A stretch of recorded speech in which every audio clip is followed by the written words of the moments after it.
मामाच्या बकऱ्यांची सेवा करण्यासाठी आपल्याला आमंत्रण भेटो की मला आणि सांगो, मला मोठेपणा देतील का, मला कोणी आमंत्रण देतील का, मला सन्मान देतील का, तेव्हा मी बाळूमामाच्या मेंढ्याची कातरण करायला येईल किंवा मी तेव्हा बाळूमामाच्या बकऱ्यांची सेवा करायला येईल.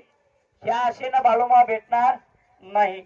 आज बाळूमामा प्राप्त करून येण्यासाठी आपल्याला झिजावं लागेल. मामापाशी मान सन्मान हे मामाला चालत नाही. कारण मामानं सांगितलेलं आहे, अरे माझी सेवा करत असताना हातामध्ये बांगड्या भरा. बांगड्याचा अर्थ कळतो का? जो ज्याच्यापाशी मेंढ्या आहेत ना त्याला प्रत्येकाच्या बांधावर जावं लागतं आणि खरोखर हातामध्ये बांगडी घालून एखाद्या शेतकऱ्यानं शिवी गाळ केली तर त्याला मान खाली घालून शिवा आणि आपल्याला त्या शिवेचं ग्रहण करावं लागतं. कारण तसं माझी सेवा भक्ती करत असताना हातामध्ये बांगड्या घाला म्हणतोय. बांगड्या माझ्या हात, अरे तुम्ही जोपर्यंत हातामध्ये बांगड्या घालून सेवा करणार नाही तोपर्यंत मी तुम्हाला पावणार नाही म्हणतो. एक लक्षात ठेवा. ह्या कलियुगातला देव बाळूमामा आहे. अवश्य अनोशिनी तुमची आडी अडचणी दूर करण्याची ताकद या मामात आहे. या मामात एवढी ताकद आहे, अहो भयानक मोठी ताकद आहे. ही साधी सुधी ताकद नाही. एक लक्षात ठेवा. विचार करा, तुम्हा एकालाही फोन न करता फक्त तारीख ठरवली की त्याने अशी अशी तारीख फक्त ठरली गेली आणि त्या मामाच्या पालखीमधून बॅनर निर्मिती झालं आणि ते बॅनर फक्त व्हॉट्सअपवर सोडण्याचं काम केलं. शनोशनी प्रत्येकापर्यंत ती बातमी पोहोचती झाली आणि शनोशनी मामानं त्याने हातोपत प्रत्येकाच्या मन भावना जाग्या केली आणि जागी करून तुम्हा मला सेवा घडवण्यासाठी इथं मामाने एका ठिकाणी आणण्याचं काम केलं. आज बघा, विचार करा, रात्री 12 वाजता मामाच्या मेंढ्याची कातरण चालू झाली. 12 वाजता कातरण चालू झाली, सकाळी 7 वाजता कातरण पूर्ण झाली. मग हे मामाची यंत्रणा किती मोठी असेल. तुम्ही आम्हीच बाळूमामावर प्रेम करतो असं नाही. अरे ज्या भागात जाचा त्या भागात मामावर प्रेम करणारा वर्ग सारखा. एक लक्षात ठेवा, आज बाळूमामाच्या मेंढ्या राखण्यासाठी मेंढके बंधू सुद्धा आम्हाला कोणाला या म्हणून म्हणायची गरज लागत नाही. आम्हाला कोण्या मेंढक्याला घरी जाऊन आणण्याची गरज पडत नाही. अरे तो कुठल्या जातीचा आहे, कुठल्या पंथाचा आहे हे सुद्धा आम्हाला विचारायची गरज लागत नाही. बाबू आज 19 पालखी सोहळे मामाचे चालतात. आज आपल्या मेंढ्यावर एक गडी जर ठेवायचा म्हणलं तर त्याला जवळपास 1.5 लाख रुपये आपल्याला मोजावा लागतात आणि 1.5 लाख रुपये मोजून सुद्धा तो गडी आपल्या मनासारखं राहू शकत नाही. त्या गड्याला जर आपण कमी जास्त केलं तर तो गडी सुद्धा म्हणतो, कारण मला पैशाची गरज नाही, पैसे घे परत, मला तुझ्या इथं राहायचं नाही. पण एक विचार करा, हे बाळूमामाच्या जवळपास, कारण 2000 मुख्य प्राणी एका पालखीच्या माध्यमातून चालतात, तर जवळपास प्रत्येक पालखीमध्ये नाही म्हणता 50 ते 60 सेवेकरी दिवस रात्र राबण्यासाठी राहतो. तो कुठल्या जातीचा आहे, तो कुठल्या पंथाचा आहे, त्याला मेंढीतलं काही ज्ञान आहे? अजिबात ज्ञान नाही. अरे दगडापासून मामा सेवा करून घ्यायला लागला. दगडापासून, दगड म्हणजे कळतो का? ज्याला त्या मेंढीचं काहीच ज्ञान नाही. पिल्लू कसं पाजवायचंय, अरे पिल्लू कसं काढायचंय, त्या मेंढीचा त्याने कुठं जखम कशी होती, मेंढी कशी आजारी पडती याचं काही ज्ञान नाही. पण त्याच्यापासून मामा आपला प्रपंच आनंदात आणि सुखरूप चालवून घेतो. ती मामाची ताकद आहे. एक लक्षात ठेवा. म्हणून त्याच्यासाठी आपल्याला त्या मेंढीचं ज्ञान भरपूर आहे, पण तरी तुम्हा मला त्या भगवंतापाशी येऊन 1.25 महिना 15 दिवस येऊन, कारण दिवस रात्र मामाच्या बकऱ्यांमध्ये येऊन आपल्याला काय सुख आहे काय दुःख आहे आपल्या नजरेने दिसेल ती आपल्याला सेवा घडली पाहिजे. हे पण आपल्याला घडत नाही. आपण स्वार्थाचा विचार करतो, आपल्या स्वतःच्या प्रपंचाचा विचार करतो. आज मंडळे, जो माणूस मामावर डोळे झाकून विश्वास करतो आणि जीवापार मामाच्या मेंढीवर प्रेम करतो ना, मामाच्या मेंढीवर जीवापार प्रेम केलं तर त्याला जीवनामध्ये कधीच कमी पडू देत नाही. तो म्हणजे मामा. एक लक्षात ठेवा. म्हणून आपण आजही जागे झालं पाहिजे. आज बाळूमामाची मेंढी म्हणजे माझ्या घरची मेंढी म्हणून त्या मामाचं कार्य करावं लागतं आणि मामाची सेवा मनोभावनेनं करावं लागते. तेव्हा मामा आपल्या घरादारामध्ये पाणी भरतो. दादो, आज ह्या कलियुगामध्ये त्याच्यासाठी बाळू मामाची आपल्याला फार गरज आहे. क्षणोक्षणी पावला पावलाला मामाची गरज आहे आपल्याला. म्हणून त्याच्यासाठी मामापासून, अरे मामा तरी आपल्या संगतीत येण्यासाठी मामा आपल्या सोबत आलेले आहेत. आणि आपण मामापासून लांब पळालेलं, मामा आपल्याला भेटणार नाही. अरे जग जनार्दन मामा जवळ यायला लागलेलं आहे आणि आपण मामापासून दूर पळायला लागले. एक लक्षात ठेवा, बाळू मामाला मंदिरामध्ये समाधानी नाही. मामाला अजिबात मंदिरामध्ये सुख नाही. मामाला मंदिरामध्ये सुख नाही किंवा मंदिरामध्ये बसायचा आनंद नाही मामाला. अरे हा मामा उघड्यावर बसून आपल्या जगाचं कार्य, गोर गरिबाचा उद्धार करण्याचं कार्य करतो. म्हणून जसं आजही बाळूमाचा प्रपंच उघड्यावर फिरतो, आज तुमच्या स्वतःच्या मेंढ्याला, आज ज्याच्यापाशी मेंढ्या येतात त्यांना सुद्धा आपल्या एक ठिकाणा धरून ठेवलेला आहे पाव आणि पाण्या पावसामध्ये. आणि त्या पाण्या पावसामध्ये आपण त्याला आश्रय तयार करून ठेवलेले आहेत. पण ह्या मामाच्या मेंढ्या आजही उघड्यावर आहेत आणि आजही तो मामा उघड्यावर आपला प्रपंच चालवतो, आपला पिढीचा व्यवसाय. कारण त्या भगवंतानं कायम आपला जगाच्या समोर ठेवलेला आहे. अरे मी एक धनगर आहे आणि मी धनगरी माझा व्यवसाय आहे आणि धनगरी स्वरूपात माझं काय यत्न असतात त्या धनगराला, ज्याच्यापाशी मेंढ्या घेऊन तो ह्या गावातून त्या गावात बोंबलत फिरतो, त्याच्या काय वेदना आहेत ते जगाच्या समोर आणण्याचं काम भगवंत करतो. म्हणून त्याच्यासाठी तुम्ही आम्ही जाग झालं पाहिजे. आज बाळू मामा तुमचं आमचं महत्व वाढवण्याचं काम मामा करायला लागलेलं आहे. अरे तुम्हा आम्हाला आज जाग करण्याचं काम मामा करायला लागलेलं आहे. अरे तुम्हा आम्हाला, कारण त्या ठिकाणी सप्ताह, गाव सप्ताह बक्कळ होतो मोठा आपल्या गावात, पण त्या सप्त्याला वेळ भेटत नाही आपल्याला राहायला.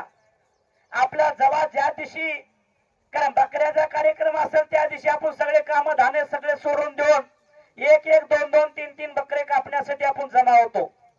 पण आज तुमच्या हातून धर्म घडावा, तुमच्या हातून सेवा घडावी, तुमच्या हातून देवाची आराधना घडावी, म्हणून देव तुमच्या आमच्यामध्ये आला जन्माला. एक लक्षात ठेवा. म्हणून त्याच्यासाठी आज बाळू मामा तुमच्या परिसरात आला किंवा तुमच्या गाड्यामध्ये आला. तुमच्या हातून अन्नदान घडावं, तुमच्या हातून सेवा घडावी, तुमच्या हातून भक्ती घडावी. म्हणून आज बाळू मामा 19 पालखी सोहळ्याच्या माध्यमातून जगात फिरायला लागलं. एक लक्षात ठेवा. म्हणून त्याच्यासाठी तुम्ही आम्ही जागे झाले पाहिजे. आज त्या मेंढीचं मोल फार मोठं आहे. म्हणून त्याच्यासाठी त्या मेंढीपासून सुद्धा जास्त लांब जाऊ नका. कारण त्या मेंढीचा व्यवसाय आपल्याला कष्टाचा वाटतो, पण त्याच्यातून सुख आहे. ध्यानात ठेवा, ज्याच्या घरी मेंढी आहे ना, ज्याच्या घरी मेंढी आहे त्याला त्याच्या घरी सुख आहे, पण ज्याच्या घरी मेंढी नाही त्याच्या घरी सुख नाही. ध्यानात ठेवा. म्हणून त्याच्यासाठी आज जागे व्हा तुम्ही आम्ही. अरे ज्या लक्ष्मी ज्याच्या घरी आहे ना, कारण त्याच्या घरी सुख आहे, सुखामध्ये वाढवायचा प्रयत्न करा. आणि आपण सुद्धा आपल्या पिढीचा व्यवसाय उभा केला पाहिजे आणि आपल्या पिढीचा व्यवसाय वाढवला पाहिजे. अरे तो जगाचा जगन्नाथ आपल्या पिढीचा व्यवसाय वाढवण्याचे काम करतो, तर तुम्ही आम्ही का करू शकत नाही? कारण एक लक्षात ठेवा, आज जर बघितलं, कारण धनगर समाजामध्ये पहिले लोक त्यांनी शाकाहारी नाहीत हे प्रत्येकाला वाटत होतं. कारण एक लक्षात ठेवा, ज्यावेळेस त्या पाटलानं आपल्या शेतामध्ये, खरोखर आपल्या शेतामध्ये त्यांनी कडवकर मामाचं आदल्या वर्षी बाळू मामा त्या शेतामध्ये आपल्या मेंढ्या घेऊन आले होते. बाबळीचे फाटे बांधले होते त्या पाटलाचे, आणि पाटील त्यांनी जोरजोरानं मामाला ओरडायत होता. आणि त्या पाटलाला मामानं सांगितलं, तुमची नुकसान काय झाले ती नुकसान मी देतो. त्यावेळेस तो पाटील म्हणला, मामा अरे बाबा, कारण तू नुकसान देणारा एवढा मोठा जर तू असतास तर शेळ्या मेंढ्या घेऊन फिरणारा नसतास. मावशी त्या घोंगड्या कशाला चालवा बिनकामी? त्या मावशीला कळत बी नाही काय बी नाही. इकडे माणसं बसलेत, आपण बाजूला जावं ते कळत नाही. खाली माना घालायचं आपण पुढूनच पळायचं. तर मंडळी खरोखर ज्यावेळेस श्री सद्गुरु संत बाळूमामानं सांगितलं, तो पाटील मामाला म्हणायला लागला, अरे तो नुकसान भरपाई करून देणारा असतात तर शेळ्या मेंढ्या घेऊन फिरणारा नसतात. तरी मामानं ठरवलं की त्या पाटलाचे नुकसान झाले, त्या नुकसान भरपाई आपण दिली पाहिजे. दुसऱ्या वर्षी बाळूमामा त्या भागात त्या गावात मेंढ्या घेऊन आले आणि मामाने मेंढ्या सोडून दिल्या त्या पाटलाच्या शेतामध्ये. कारण त्याने पीक होतं आणि पीक असं भरगच्च आलेलं नव्हतं तिथं पीक. कारण त्याने खरोखर बाजरीचं पीक कुठं कुठं कुठं कुठं कुठं आलेलं होतं. म्हणून त्यासाठी खरोखर त्या शेत मालकाने त्याचं मन लागत नव्हतं खळ्यावर. आणि त्या शेत मालकानं सगळे पाणी खुंडणी करून त्याचं खळं बी चालू होतं. त्या शेणी बाळूमामा त्या पाटलापाशी आले आणि पाटलाला मामानं नमस्कार केला. पाटील ओळखलं का? तो पाटील विसरला पण मामाने विसरलं नाही. त्यावेळेस पाटलाला मामानं त्याने सांगितलं, हो गेल्या वर्षी तुमच्या पिकाचं मी नुकसान केलं होतं. मी पिकाचं नुकसान गेल्या वर्षी केलं तर माझ्या आणि मुख्य प्राण तो मी आहे. तो पाटील चाकातला आणि तो पाटील मामाला म्हणतोय, अरे बाबा ए बसतो का जाग्यावर? तर मंडळी खरोखर ज्या क्षणी त्या ठिकाणी खरोखर तो पाटील चाकटला आणि तो पाटील मामाला म्हणतो, अरे तुझ्या आता बकऱ्या कुठे आहेत? कुठल्या पिका सोडला साजू? त्यावेळेस मामानं सांगितलं, पिका सोडण्याची मला काय गरज आहे? अरे सगळा भरपूर आहे, त्या सगळ्यामध्ये सोडलेला आहे. त्यावेळेस पाटलाला विचारलं मामानं, पाटील यंदा काय तुम्ही काय त्या ठिकाणी आता रास करायला लागला? मग आता रास भरपूर झाली असेल. अरे कसली काय रास? 2 पोते होईल मग जुंजरा, म्हणजे 2 पोते फक्त रास होईल, कारण जास्त काय होणार नाही. त्याच पाटलानं मामाला सांगितलं, पाटील साहेब मी सांगतो तेवढं करसान का तुम्ही? पाटलाला मामानं सांगितलं. तो पाटील म्हणला, बाबा हे धनगर काहीतरी सांगत असेल, ऐकावं बघू, ऐकायला काय बिघडलं का? त्याच पाटलाला मामानं सांगितलं, तुम्ही रास कवा भरणार आहे? पाटील म्हणला, आता भरणार आहे. पाटील रास आता भरू नका, पहाटाची चांदणी उगवली आणि कोलं वरडलं की त्या ठिकाणी तुम्ही रास त्या ठिकाणी भरायला सुरुवात करा. परंतु एक ध्यानात ठेवा, रास भरत असताना त्या राशीला गोड निवेद्य, गोड तिकीट निवेद्य देऊ नका असं मामा सांगायला लागले. मग त्यावेळेस पाटील म्हणला, अरे बाबा मी आता कोंबड कापणार आहे, कोंबड दवारा करणार आहे आणि तू जेवायला ये. त्यावेळेस पाटलानं मामाला सांगितल्याच्या नंतर खरोखर पाटलानं मामाला सांगितलं. मामा सांगितले म्हणला, अरे मांसाहार बाबा मला पाटील साहेब मला मांसाहार चालत नाही, मी शाकाहारी आहे, म्हणून त्याच्यासाठी मला काही हे मांसाहार चालणार नाही. तरच मामा खरोखर म्हणल्याच्या मामानं सांगितलं, तुम्ही असं म्हणत असेल तो ज्याला मांसाहार चालतं त्याला मी पाठवून देतो. मग खरोखर मामानं निघून गेले. पाटलाचा आणि मुलगा लहान होता आणि ते पाटलाचा मुलगा त्याच्या वडिलाला विचारला, अहो त्या धनगरानं आपल्याला सांगितलेलं आता रास भरू नका आणि तुम्ही आता रास भरणार आहे का? तर तो पाटील मामाला म्हणायला, त्या पाटील आपल्या मुलाला सांगायला लागला, अरे त्या धनगराचे काय ऐकायचंय? काय त्या धनगराचे काय ऐकायचंय? रास भरू आणि मोकळं होत, कोण राहणार जाग? तर त्यावेळेस मंडळी खरोखर हे पाटलाचा मुलगा म्हणला, कारण मी राहतो जाग, तुम्ही झोपी जावा. पण पाटाची चांदणी उघडली आणि खरोखर कोलं वरडलं की मी ती रास भरायला सुरुवात करतो. मंडळी खरोखर आणि संध्याकाळी जेवण केलं, कोंबडं दुसरीकडे कापलं, आंबील घुगऱ्याचा निवेद त्या राशीला दिला. मामानं सांगितलं होतं, पाटील साहेब मी सांगितल्या पद्धतीनं जर तुम्ही रास भरली, घरातले पोते तर संपत्तीनच, पण शेजाऱ्या बाजारातले इथले पोते संपते असं मामानं सांगितलं होतं. त्यावेळेस पाटील साहेब खरोखर संध्याकाळी जेवण केलं आणि झोपी गेले. त्या मुलाला जाग होती.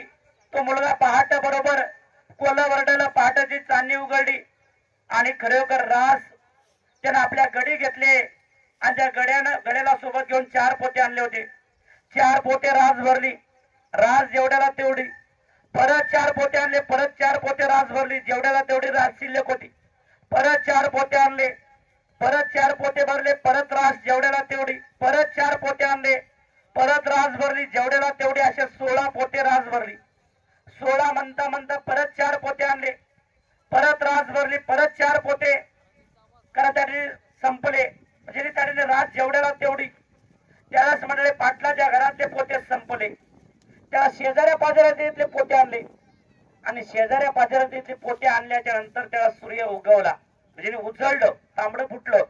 तांबडं फुटल्या बरोबर ते 2 पोते जे आणले होते शेजाऱ्याचे 2, कारण ते पोते भरले आणि पोते भरल्याच्या नंतर तांबड फुटलं आणि रास संपली. 22 पोते तरी रास झाली होती. 22 पोते. जिथं 2 पोते फक्त रास होणार होती तिथं 22 पोते रास झाली होती.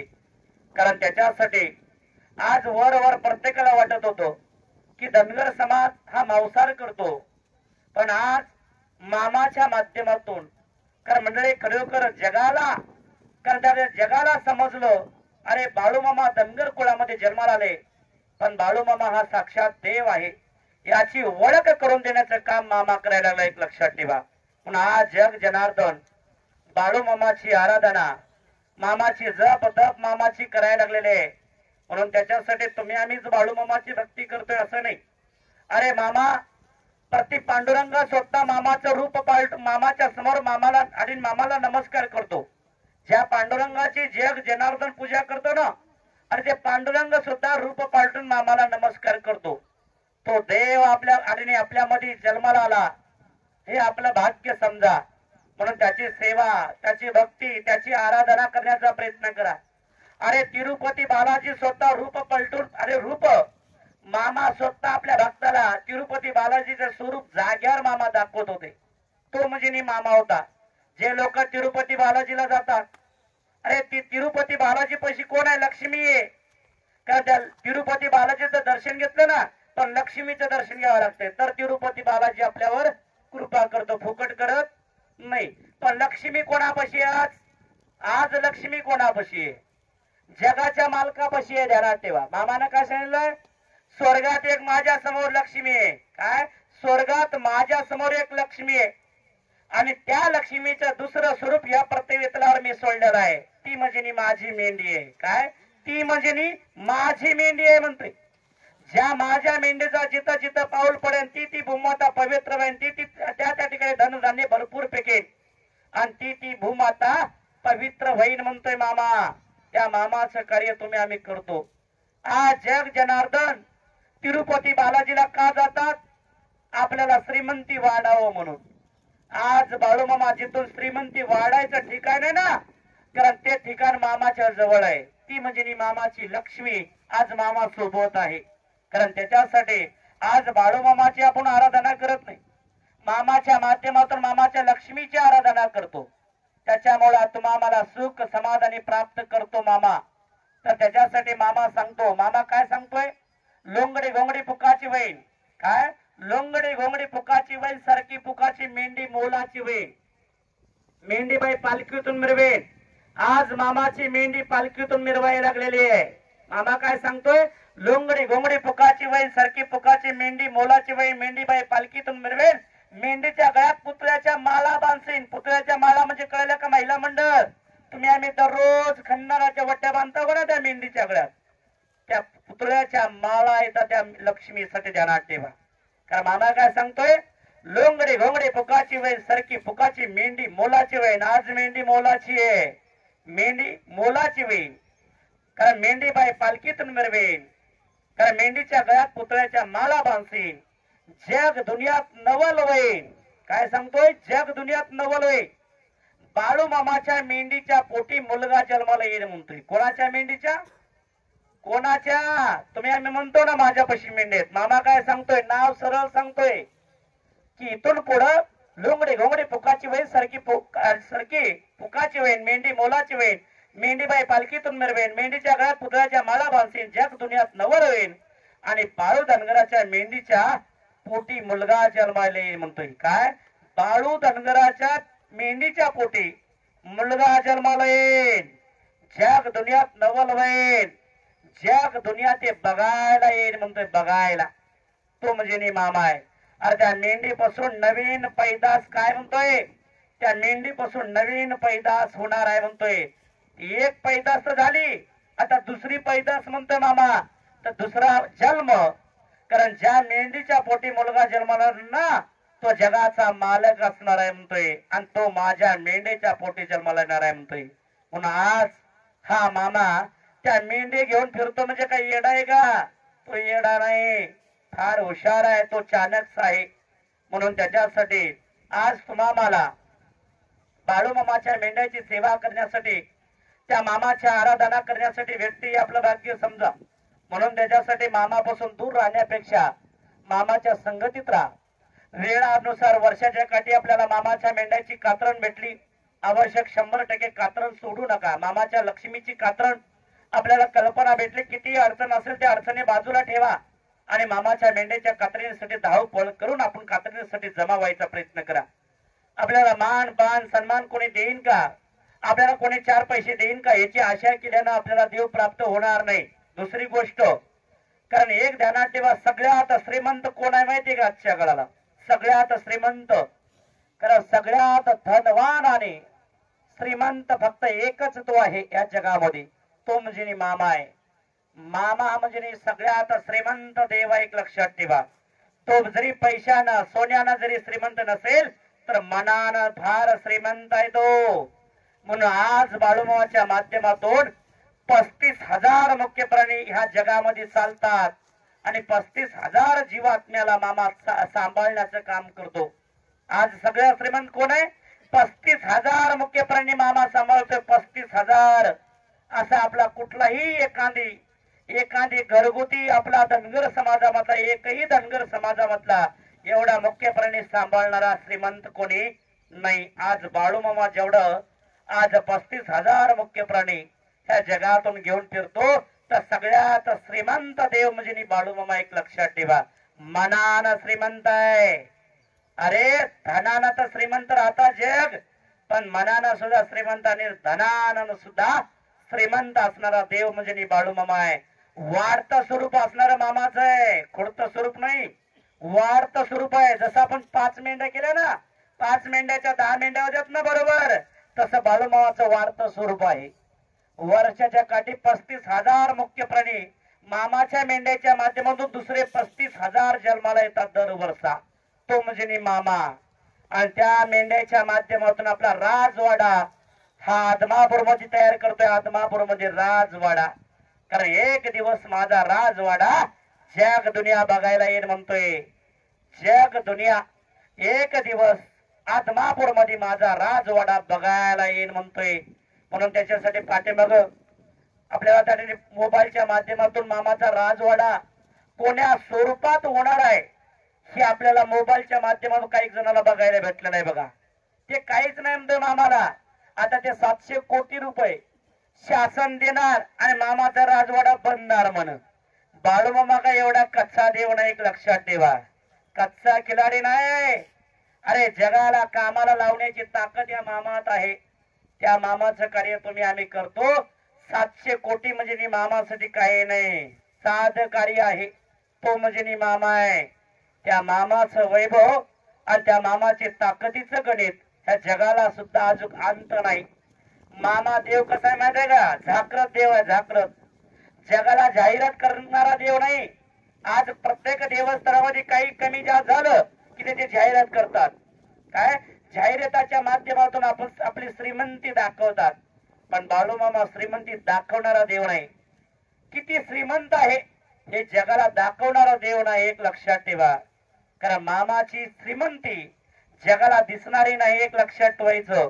म्हणून त्याच्यासाठी त्या भगवंताची आपण सेवा करतो की जगामध्ये प्रसिद्ध असणारा तो म्हणजे बाळूमामा. त्या मामाचं कार्य आपण करतो, त्या मामाची सेवा आपण करतो. आज विचार करा, आज आपण आदमापूरला गेलेले आहोत. जे पहिलं मंदिर होतं ना, पहिलं मंदिर, ते पहिला सभा मंडप होता, इटकरी होता. ते विटकरी सभा मंडप पडला, मार्बल सभा मंडप झाला. मार्बल त्या ठिकाणी झाला. आता मार्बलवर तो समाधान नाही, आता राजवाडा पाहिजे म्हणतोय मामा, राजवाडा. कारण मला सांगा, एवढं ते भक्त निवास, अन्नक्षेत्र, कारण त्या ठिकाणी दर्शन मंडप, हे सगळं कमी पडायला लागलेलं, मामासाठी कमी पडायला लागलेलं. एवढा भक्ताचा लोंढा वाढत चाललेला आहे. तिथं लोकांना राहायला जागा भेटणार झाली आहे, कमी पडायला लागलेली आहे. आज मला सांगा, कोण्याही देवस्थानामध्ये जावं, तुम्हाला संडास बाथरूमला 5 रुपये घेते, तो आंघोळीला 10 रुपये घेते. पण एकच देव असा आहे की त्या देवाच्या दरबारात तुम्हाला संडास बाथरूम सुद्धा 5 रुपये सुद्धा घेतल्या जात नाही. 5 रुपये बिना मोल तुमची आमची सेवा करतो तो मामा, बिना मोल. कारण तुमच्यापासून संडास बाथरूमचे 5 रुपये वसुली करत बसत नाही हा मामा, किंवा आंघोळीसाठी 10 रुपये जमा करीत बसत नाही हा मामा. अरे आपल्या भक्ताला 1 रुपया न देता बिना मोलीसाठी त्याचा मोल न घेता त्याला सेवा देण्याचं काम करतो. आज अनेक देवस्थानामध्ये प्रसाद घ्यायला अवघड आहे हो. अनेक तीर्थ ठिकाणामध्ये प्रसाद भेटत नाही, कारण त्याचे कुपन काढावं लागतात. 20-20, 25-25, 30-30 रुपयाचे कुपन काढावं लागते आणि ते कुपन काढून आपल्याला प्रसाद भेटतो. पण बाळूमामाच्या दरबारामध्ये एक संख्या किती आली म्हणून फक्त 5 रुपयाचं कुपन ठेवलेलं आहे. फक्त 5 रुपयाचं. का 5 रुपये जेवण होईल का हो? पण हा मामा अमावस्याच्या दिवशी 5 रुपये घेत नाही. तो अमावस्याच्या दिवशी महापूर असतं हे मामाला माहितीये. पण त्या दिवशी 1 कुकर जवळपास असे 15 मिनिटामध्ये भात तयार होतो. 15 मिनिटामध्ये 1 कुकर जवळपास 1 क्विंटलचं 1 कुकर आहे. 15 मिनिटामध्ये भात तयार होतोय. किती बी पब्लिक आले तर प्रसाद नाही म्हणून वापस जात नाही. जरा ठेवा, प्रसाद नाही म्हणून जात नाही. गुढीपाडव्याला आपण गेला असेल, एखाद्या वेळेस गुढीपाडव्याला जावा, तुमच्या गावात मामाची पालखी आली तर त्याला पंक्तीनं जीव वाढायला आपल्याला कटाळा येतो. अरे बाबा, सकाळी 9 पासून प्रसाद झाला चालू, संध्याकाळी 9 पर्यंत प्रसाद चालू होतो. पंक्तीनं जेवायला देतं जागेवर, आणि पत्रवळी जागेवर, गिलास जागेवर, कारण आणि अन्न सुद्धा जागेवर दिल्या जातं आणि पाण्याची बाटली सुद्धा जागेवर, पाण्याची बाटली जागेवर दिल्या जाते. हे मामा या जगामध्ये आपलं आणि विराट स्वरूप घेऊन निर्मिती आलेला जन्माला देव म्हणजे बाळूमामा आहे. म्हणून त्या मामाच्या आईनं हलसिद्धनाथाला कवल केलं तर आणि हलसिद्धनाथाला मागून घेतलेला देव आहे. एक लक्षात ठेवा, हलसिद्धनाथ म्हणजे 9 नाथापैकी एक नाथ हलसिद्धनाथ. कारण 9 नाथापैकी जे 3 नाथ जे कायम फिरते का नाही, त्याच्यापैकी एक नाथ हलसिद्धनाथ. एक लक्षात ठेवा, त्या हलसिद्धनाथाला आणि मागून घेतलेला देव म्हणजे बाळूमामा आहे. त्या हलसिद्धनाथाला देवानं आणि त्या सत्यव मातेनं कौल लावला आणि सांगितलं, देवा तू मला सगळं काही दिलास, पण मला असं एक दे. मी तुला एकच मागणं करते. आजपर्यंत मी तुला काही मागितलं नाही, पण आज मी मागायला लागलेले. तर त्यावेळेस हलसिद्धनाथाला देवाला मागितलं. काय मागितलं? की देवा पुत्र हो ग गुंडा. काय म्हणतो ती माऊली? पुत्र हो ग गुंडा. गुंडा पाहिजे माझ्या पोटी जन्माला आलेला गुंडा पाहिजे. कोणता गुंडा? गुंड्या मोकळ्या सोडून फिरणारा गुंडा नको म्हणली माऊली ती. पुत्र हो ग गुंडा, लागावा त्रिलोका झेंडा. त्रिलोकात जय जयकार त्याचा चालला पाहिजे. त्रिलोकात त्याचा जय जयकार, फक्त त्याच्या नावाचा घंटा चालला पाहिजे. जगाचा घंटा बंद झाला पाहिजे, त्याच्या नावाचा फक्त घंटा चालला पाहिजे. तो मुलगा माझ्या पुढे दे. द्यायचा असेल तर, द्यायचं नसेल जेवढे दिलास तेवढे परत घेऊन जा, मला गरज नाही त्याची. तर मंडळी खरोखर तर त्यावेळेस मंडळी खरोखर हलसिद्धनाथाला कौल दिला आणि त्या माऊलीच्या गर्भात त्याने खरोखर या मामानं आपला अंश निर्मिती केला आणि खरोखर मामा जन्माला आले. आज बाळूमामानं जे माऊलीनं मागितलं तेच त्या देवानं दिलं आणि खरोखर आज त्रिलोकात मामाचा जय जयकार आहे. या पाताळामध्ये मामाचा जय जयकार आहे, पृथ्वीवर मामाचा जय जयकार आहे, आकाशामध्ये मामाच्या नावाचा जय जयकार आहे. एवढंच नाही, सकाळ मामाच्या नावाचा जय जयकार आहे. दररोज सकाळी मामाच्या नावाचा जय घोष होतोय.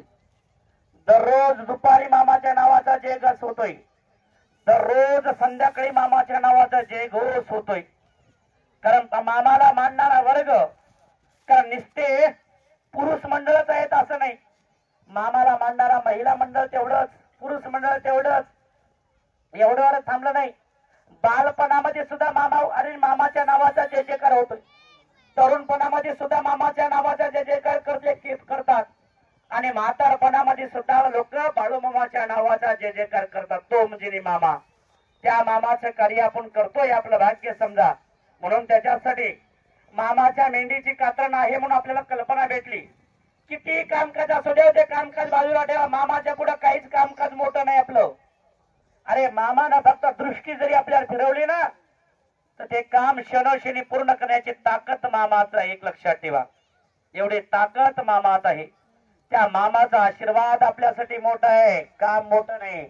अरे ह्या जगात मामा मोठा आहे, जग मोठं नाही किंवा जगातलं काम मोठं नाही. त्या जगाला मामा मोठा. एक लक्षात ठेवा. म्हणून त्याच्यासाठी तुम्ही आम्ही जागे झाले पाहिजे. आज तुम्ही आम्ही बाळूमामाच्या प्रपंचात, जसा मामा सुद्धा आपला प्रपंच सांभाळतो, तसा त्या प्रपंचामध्ये तुम्ही आम्ही सहभागी होत. तो मामाचा प्रपंच आपण आपल्या हातून सुद्धा सांभाळता कसा येईल ह्याचा विचार करून कार्य करण्याचा प्रयत्न करा. आज विचार करा, आज मामाची एक एक पालखी 600 700 800 800 किलोमीटर अंतरावर एक एक पालखी आहे. तर असे 19 पालखी सोडे या जगातून फिरतात आणि 19 पालखीचं नियोजन त्याची यंत्रणा आत्मापूर मधून बसल्या जागेवर चालवतो. बसल्या जागेवर आत्मापूरहून चालवतोय. ज्या आत्मापूर मध्ये हलकन पालकन घालून बसलाय का नाही तिथून 19 पालखी सोहळे चालवतोय. नुसते 19 पालखी सोहळे चालवत नाही, येणारे त्यांना भक्ताचे मनोकामना दूर करतोय मामा बसल्या जागेवर. अरे एवढंच नाही, आणि भक्ताच्या विडा पिडा दूर करतो, संकट दूर करतो. त्याला जी इच्छा आहे त्याची इच्छा पूर्ण करतो तू म्हणजे मामा. त्या मामाचं कार्य आपण तुम्ही आम्ही करतो हे आपलं भाग्य समजा. तर मामाचं जीवन चरित्र किती जरी सांगितलं तरी संपत नाही. आज विचार करा, परभणी जिल्ह्यामध्ये, हिंगोली जिल्ह्यामध्ये आज तुमच्या आमच्याकडे मामा आपल्याला लेट आला, तुम्हाला अजून मामा कळाला नाही. पण परभणी जिल्ह्यामध्ये दर वर्ष मामाची पालखी कंपल्सरी, परभणी हिंगोली मध्ये मामाची पालखी कंपल्सरी राहते. का राहते? कारण त्या लोकांना बाळू मामा कळाला आणि ते लोक जीवापार मामाच्या बकरीवर विश्वास ठेवतात. महाराजावर विश्वास ठेवत नाहीत मामावर. मामा महाराज नाही, मामा देव आहे. मामा महाराजाच्या माध्यमातून पावणार नाही. मामाच्या दरबारामध्ये एक ध्यानात ठेवा, आपल्या बाजारमध्ये आपण मेंढी विकायला नेतो, आपण कोणाला लावावं लागतं? आपल्याला कोणाच्या माध्यमातून ते मेंढी विकावं लागते हे माहिती आहे ना? कोणाच्या माध्यमातून विकावं लागते त्याला काय म्हणतात? मधात कोणाला लावतात? आपण बैल घ्यायचं म्हणलं तर कोणाला लावावं लागतं, आणि बैल विकायचं म्हणलं तर कोणाला लावावं लागतं? त्याला काय म्हणतात? दलाल. तर मंडळी एक लक्षात ठेवा, ह्या मामानं दलाल मधात ठेवलाच नाही. काय मामानं दलाल ठेवला नाही अजिबात. भक्त आणि देव, देव आणि भक्त. जे काही गरज असेल तर डायरेक्ट मला सांगा, रे मी आव की खंबीर. मला डायरेक्ट मला तुमचं काय गरज असेल ते मला सांगत चला, मी तुमचं गरज दूर करणार आहे. मला दलालाची गरज नाही. त्याच्यासाठी हा बाळू मामाची सेवा डायरेक्ट तुम्ही केलेली मामापर्यंत पोहोचती आणि मामानं कृपा केलेल्या डायरेक्ट तुमच्यापर्यंत पोहोचती. कारण त्याच्यासाठी मामानं मधात कोणालाच ठेवलं नाही. देव आणि देवाचा भक्त, भक्त आणि देव याच्या मधात त्या देवानं स्टेशनच मधात कोणतंच ठेवलं नाही. डायरेक्ट टू डायरेक्ट कनेक्शन करून टाकले. कारण मधात नकोच, कुठं त्या ठिकाणी बोल्ड लागू नाही, कुठं काही लागू नाही, कुठला दलाल सुद्धा लागण्याची गरज लागू नाही. त्याच्या माध्यमातून बाळूमापाशी जाण्याची गरज आपल्याला भासू सुद्धा नाही. म्हणून या अवतारामध्ये मामानं डायरेक्ट केलेलं एक लक्षात ठेवा. म्हणून त्याच्यासाठी आज आपण डायरेक्ट मामाची आराधना करा, डायरेक्ट मामाची सेवा करा, डायरेक्ट मामाची आराधना करून त्याच्या माध्यमातून शेळ्या मेंढ्याची सेवा करा आणि त्याच्यामधून सुख समाधानी प्राप्त करून घेण्याचा प्रयत्न करा. म्हणून त्याच्यासाठी प्रत्येकानं काळजीपूर्वक आज तुम्ही आम्ही केलेलो, तुम्ही आज मामाच्या समोर बसलो ना, तुम्ही डोळे झाकून हात जोडून मामाला सांगा आपलं कुठलंही ग्रहण 100% मामा पूर्ण करतो. बसल्या जागेवरून एवढी ताकद आहे मामामध्ये आजही. म्हणून जग जनार्दन मामाच्या पाठीमागे पळतं, फुकट पळत नाही, लक्षात ठेवा. म्हणून तुम्ही आम्ही जागे व्हा आणि जागे होऊन मामाचं कार्य आणि आराधना घडवण्याचा प्रयत्न करा. सर्वांना दोन्ही हातांनी टाळी वाजवा. आता या ठिकाणी सर्वांना भगवंताच्या नावाची जप करा. आणि दुसरी गोष्ट, या ठिकाणी आता सर्वप्रथम कातरकरी मंडळांचा सत्कार होईल. सत्कार म्हणजे आम्ही सत्कार करत नाही कोणाचा बी, सत्कार कोणाचाही करत नाही आम्ही. त्याला फक्त मामाच्या दरबारातला आशीर्वादाचा भंडाराने नारळ त्याच्यापर्यंत पोहोचित करण्याचं काम करतो. म्हणून त्याच्यासाठी सर्वप्रथम त्यांना आशीर्वादाचा नारळ, भंडारा आणि शाल आणि कारण त्याने टोपी त्या भक्ताला अर्पण केलं आणि दिल्या जाईल. त्याच्यानंतर सर्वांचा सत्कार झाल्याच्या नंतर आरती होईल.